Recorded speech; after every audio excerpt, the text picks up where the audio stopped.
Hi friends, welcome to my channel. ఇక భూమికి accident అయ్యిందని తెలిసి ఇక శారద అయితే హాస్పిటల్కి వస్తుంది. భూమి బెడ్ మీద ఐసీయూలో పడుకుని ఉంటుంది.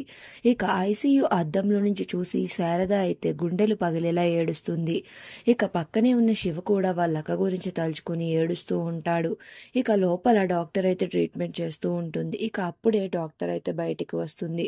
ఇక కండిషన్ ఎలా ఉంది అని ఏడుస్తూ శారద అయితే అడుగుతూ ఉంటుంది. ఇక అప్పుడు డాక్టర్ చెప్తూ ఉంటుంది, ఈ అమ్మాయికి యాక్సిడెంట్ అవ్వడం వల్ల బ్లడ్ అనేది చాలా పోయింది. అందువల్ల ఈమె కోమాలోకి వెళ్ళే అవకాశం కూడా ఉంది. అయినా మేము చేయాల్సింది చేశాం, ఆ పైన దేవుడి దయ అని చెప్పి డాక్టర్ అక్కడి నుంచి అయితే వెళ్ళిపోతుంది. ఇక ఆ మాటలు వినగానే శారద ఇంకా గట్టిగా ఏడుస్తూ ఉంటుంది. ఇక ఆ హాస్పిటల్లో ఒక పక్కన కూర్చుని ఒక తల్లి ఇంకా కూతురు ఉంటారు.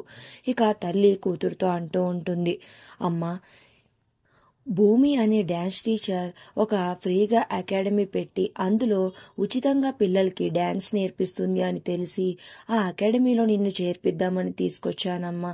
ఇప్పుడేమో ఆ భూమి టీచర్కి యాక్సిడెంట్ అయ్యింది, ఇక నిన్ను ఎలా చేర్పించానమ్మా అని అంటూ ఉంటుంది. ఇక అలా అనగానే ఆ పాప అయితే, అమ్మ, మా భూమి టీచర్కి ఏమీ కాదు, మా టీచర్ని నేను కాపాడుకుంటాను అని ఆ అమ్మాయి అయితే గజ్జెలు కట్టుకుని నాట్యం అయితే చేస్తూ ఉంటుంది హాస్పిటల్లో. ఇక అమ్మాయి అలా నాట్యం చేయడం చూసి హాస్పిటల్లో అందరూ కూడా చాలా అద్భుతంగా వేస్తుందని గొప్పగా చూస్తూ ఉంటారు. ఇది అంతా గగన్ కూడా ఒక పక్కన నుంచుని గమనిస్తూ ఉంటాడు. ఇక భూమి అలా బెడ్ మీద పడుకోవడం చూసి గగన్ అయితే విలవిలలాడిపోతూ ఉంటాడు. మరి నెక్స్ట్ ఏం జరిగిందో తెలియాలి అంటే ప్లీజ్ సబ్స్క్రైబ్.